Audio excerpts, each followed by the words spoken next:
Hello and welcome to Scotland at 7. My name is Brian Liddy and I'm here with a run through of tonight's headlines. First of all, coronavirus update as usual. As of 2 p.m. today, a total of 3,626,303 people in Scotland have been tested through the NHS Scotland labs and UK government regional testing centres since the start of the pandemic. Of these, 2,919,429 have been confirmed negative.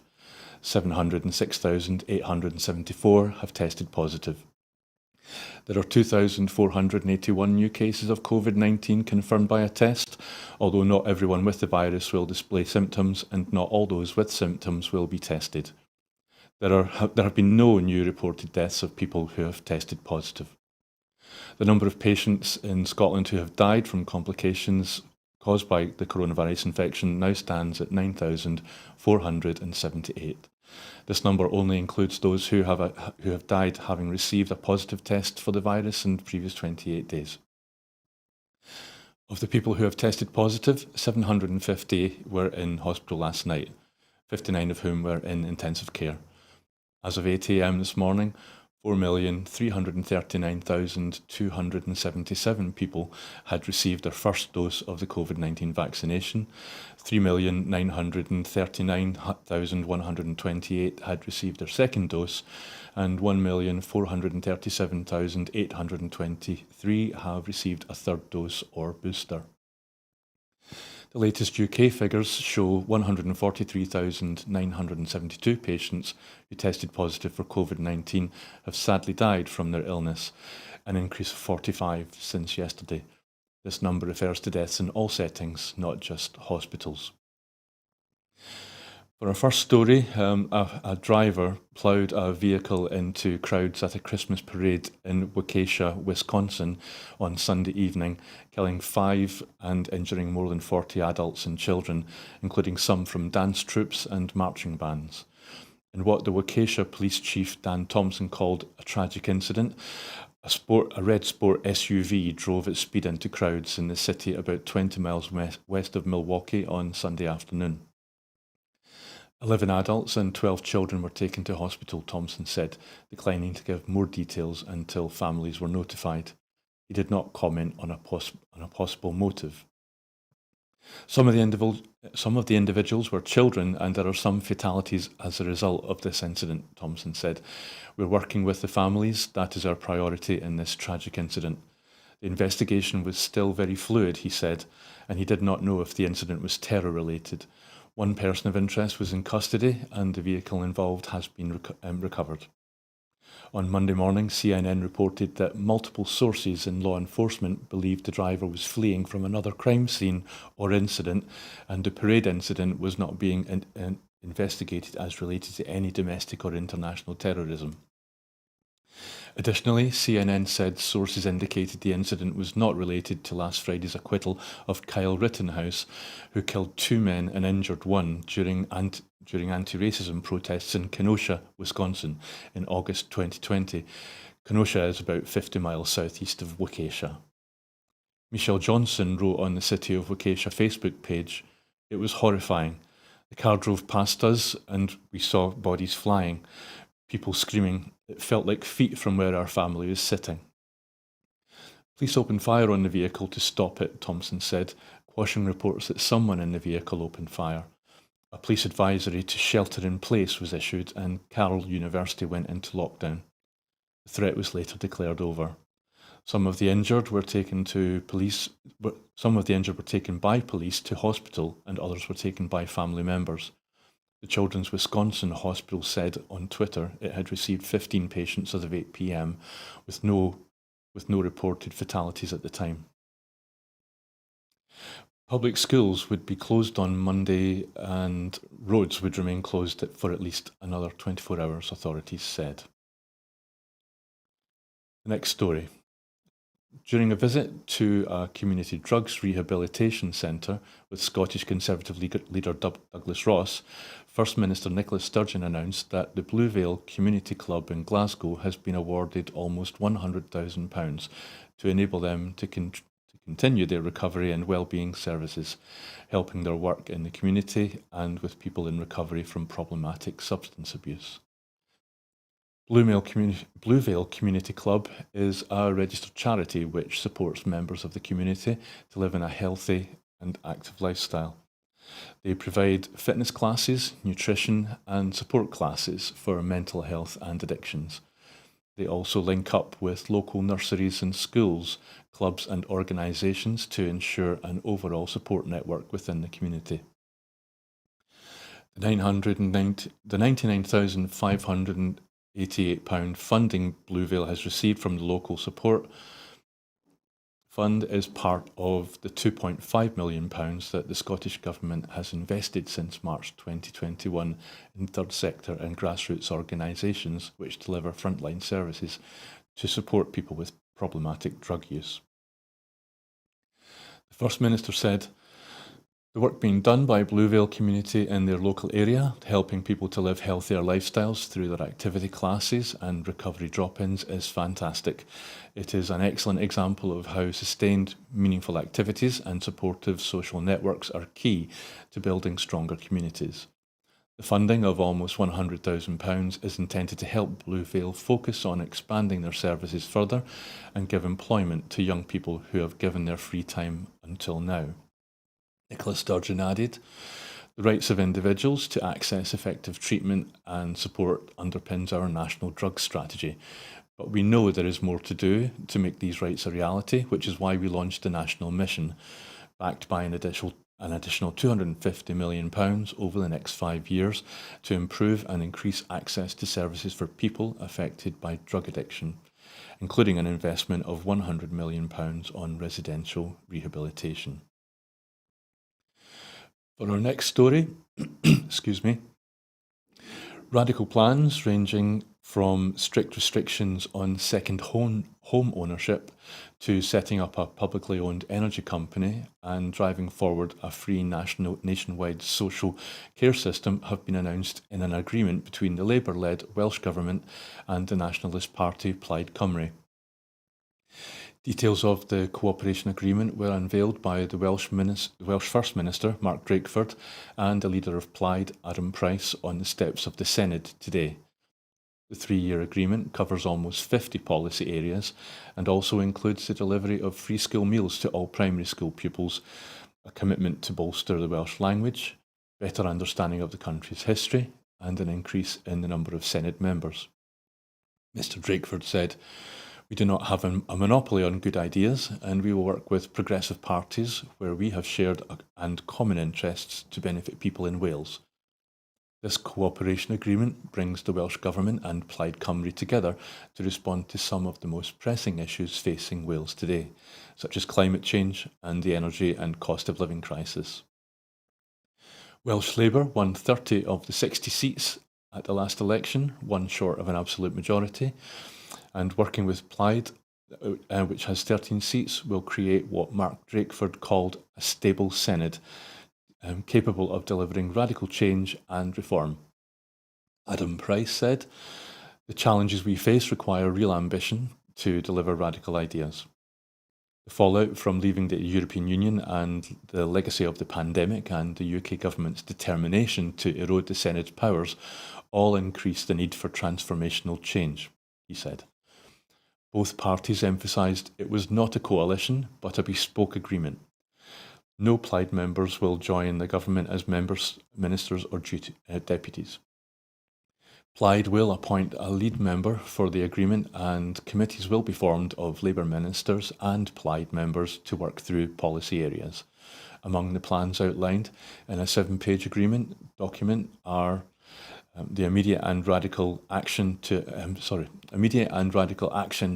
address the crisis of second homes and affordable housing, using the planning, property and taxation systems. Actions being planned include a cap on the number of second and holiday homes. A publicly owned energy company for Wales may be created to encourage community-owned renewable energy generation. An expert group set up to support the creation of a national care service free at the point of need. The implementation plan for that is to be agreed by the end of 2023.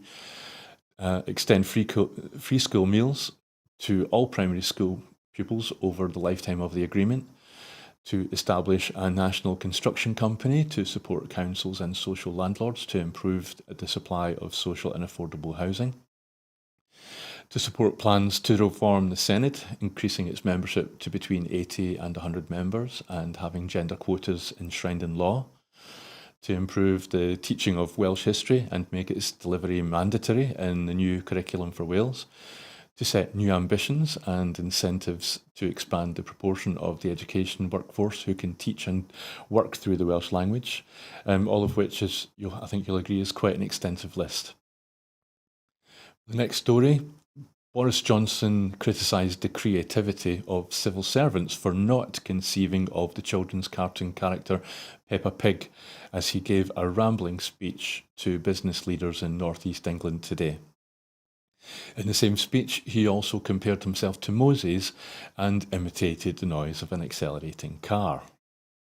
Speaking at the annual Confederation for British Industry conference, the Prime Minister meandered through a variety of topics, confirming the announcement trailed overnight by Downing Street that the new regulations for developers will force them to install electric vehicle charging points and heralding the start of a new green industrial revolution.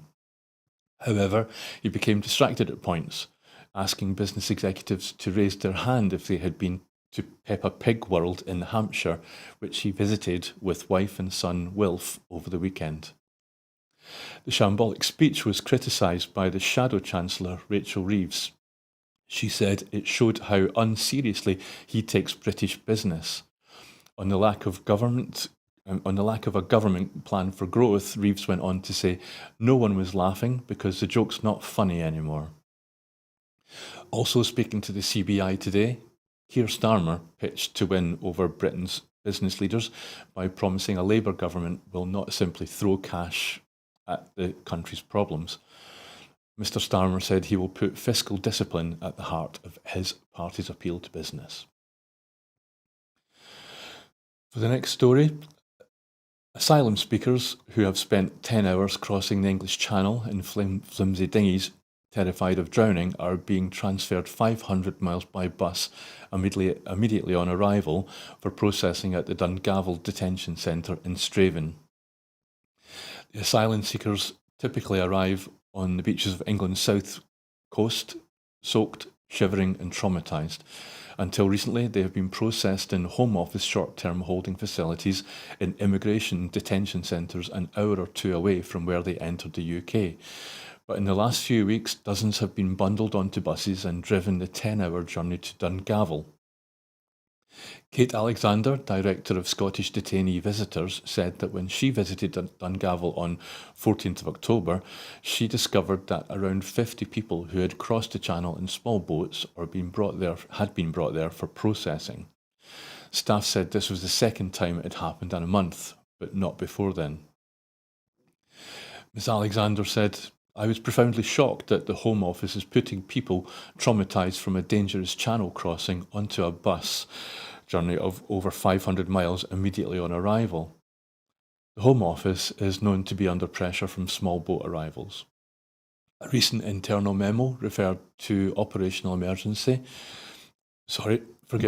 recent internal memo referred to an operational emergency after a critical incident in reference to almost 1,200 people arriving in small boats on the 11th of November.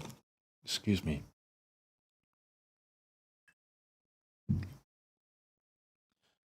For the next story, the UK government has confirmed today that it will provide up to £4.3 million to fund direct flights between London and Newquay and London and Dundee to boost regional links across the UK. Cornwall Council will receive up to £1.8 million over 2 years to run flights from London to Newquay in a reinstated public service obligation agreement that will create hundreds of jobs. The UK government also confirmed that it will provide up to £2.5 million to fund direct flights for a further 2 years between Dundee and London until 2023. The new PSO agreements are intended to enable people from both sides of the UK to stay connected through direct flights and benefit benefit from economic growth through encouraging tourism and business travel for years to come. Logan Air will continue to run the Dundee flights, operating from Dundee Airport to London City Airport. Flights from Cornwall Airport to Newquay to Gatwick will start on the 9th of December 2021 and will be operated by Eastern Airways. Scottish Government Minister for Transport, Graham Day, welcomed the extension of the contract, which he said will continue to provide important connectivity for Dundee. Mr Day said, "The Scottish Government is committed to continuing to support the service, both through our direct contribution to the cost of the flights and our ongoing subsidy of Dundee Airport." Bulb Energy has gone bust and will be placed into an untested special administration process to manage the fallout of the biggest energy supply collapse on record. The energy regulator drew up plans over the weekend to put the company into a special administration process designed to protect Bulb's 1.7 million household customers and ensure continuity of supply, according to industry sources. Bulb told its staff that it would continue to operate with no interruption of service or supply to members, and urged customers not to worry, as your energy supply is secure and all credit balances are protected. The company's collapse has been long expected by industry rivals, which described the company as walking dead after it struggled to find new investment or a willing buyer. Before the UK's looming winter energy crisis, Bulb blamed the surge in energy market prices ignited by the global gas crisis for scuppering its plans to raise funding to fuel its ongoing growth, which included new businesses in France, Spain, and the US state of Texas. When we started exploring fundraising options, we were delighted to receive lots of interest from investors to fund our business plans and future growth, the company said in a blog post. However, the rising energy crisis in the UK and around the world has concerned investors who can't go ahead while wholesale prices are so high. The company also took aim at the UK's rising energy price cap, which was designed to set a fair energy price for around 15 million homes using standard energy tariffs, but which has not kept pace with the rocketing increases in the wholesale energy markets. The record increase in energy bills has caused 21 suppliers to collapse since the start of September, leaving the regulator Ofgem to find new suppliers to take on more than 2 million customers. The collapse of Bulb brings the total number of households affected by a failed energy supplier to more than 3.7 million. The size of Bulb's customer base means Ofgem is unable to find a supplier that would be willing or able to take on all of Bulb's customers via its usual safety net process. Instead, the regulator will need to use untested legislation, in place since 2011, to put the company into special administration, while a complex plan for its future is mapped out. The process to appoint the special administration or the special administrator is not yet complete, Bulb said, but it expected it to be agreed soon. The special administration process is similar to keep bailout schemes used to keep The special administration process is similar to other bailout schemes used to keep critical infrastructure companies, including British Steel and railways, running with the help of government funds. For the next story. The Dutch Prime Minister, Mark Rutte, has called out the idiots who have engaged in pure violence during 3 consecutive nights of anti-lockdown protests across the Netherlands. Mr. Rutte told Dutch media that their actions had nothing to do with demonstrating, but were a pure explosion of violence directed against our police and our firefighters and ambulance drivers. At least 130 people have been arrested, 4 wounded and several police officers injured since the violence began in the port city of Rotterdam on Friday. Mr. Rutte, who leads a caretaker government, said he would always fight for the right to demonstrate as part of Dutch democracy and the rule of law. But what I will never accept is that idiots use sheer violence against the people who work for you and me every day, to keep this country safe under the guise of "we are dissatisfied." The Netherlands tightened coronavirus restrictions last week after a surge in cases as rising infections across Europe triggered tougher measures from governments.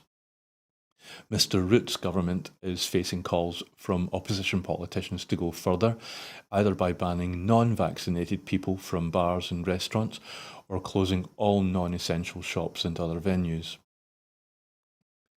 For our next story. For the first time anywhere in the UK, disability benefit applicants can apply online as well as by phone, post or face-to-face. This is the first of 3 complex disability benefits to be introduced nationwide by the Scottish Government. This new payment replaces the UK Government's Disability Living Allowance for children. Those already receiving disability allowance for children do not need to apply. Approximately 52,000 current cases are being automatically transferred in phases from the Department for Work and Pensions to Social Security Scotland. Payments will be made at the same rate and there will be no break in entitlement. This will be completed by spring 2023. Child disability payment, which will be administered by Social Security Scotland, provides families with support for extra costs that a disabled child might have. The national rollout to all local authority areas follows successful pilots in Dundee City, Perth and Kinross and the Western Isles. Minister for Social Security Ben McPherson said, "I'm really pleased that child disability payment is now available to eligible families all over Scotland. The Scottish Government see this as a significant milestone in the introduction of their new social security system, with families who find themselves in need of support able to access this help in a way that suits them best." Mr McPherson said, "In the months and years ahead, thousands of families will benefit from our simplified and much less stressful system, which will treat everyone with dignity, fairness and respect. Social security is a shared investment in building a fairer Scotland, and we encourage those who are eligible for support to apply." And it looks like I might have to revert to our printout. If you can bear with me for a second.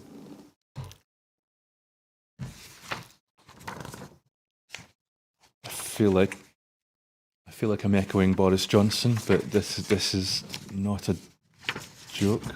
Was it? Oh. I have unconsciously mimicked the Prime Minister then today. I've just heard in my ear that was our last story. So thank you for sticking with me, those of you who have. Thank you for... yes, forgive me, as someone else said today to the CBI in the south of England. So anyway, seriously, thank you folks for tuning in tonight. It just goes for me to say we can only do what we do here at Broadcasting Scotland if you are willing to support us. We're struggling to pay bills here, and we do have plans to provide more varied programmes for you. So if you can, then please subscribe to the crowdfunder address below. Today, or this evening, we would have liked to have provided you with a full show with host and guests, but we've been concentrating on upgrading more facilities here in the studio today, and so that and we do operate on a skeleton staff here.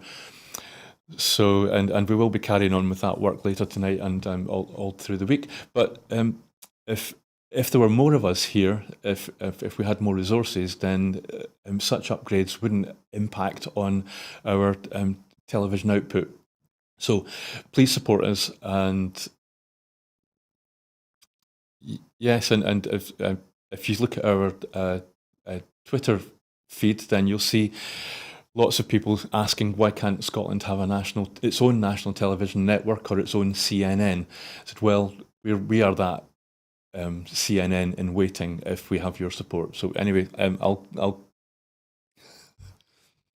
yes, as the voice in my ear is saying, we have the technical capability. All we need are the people on the ground to make it work and to do more, and have a bigger output. So stay with us, stay tuned, and help us out if you can. Thank you, and good night.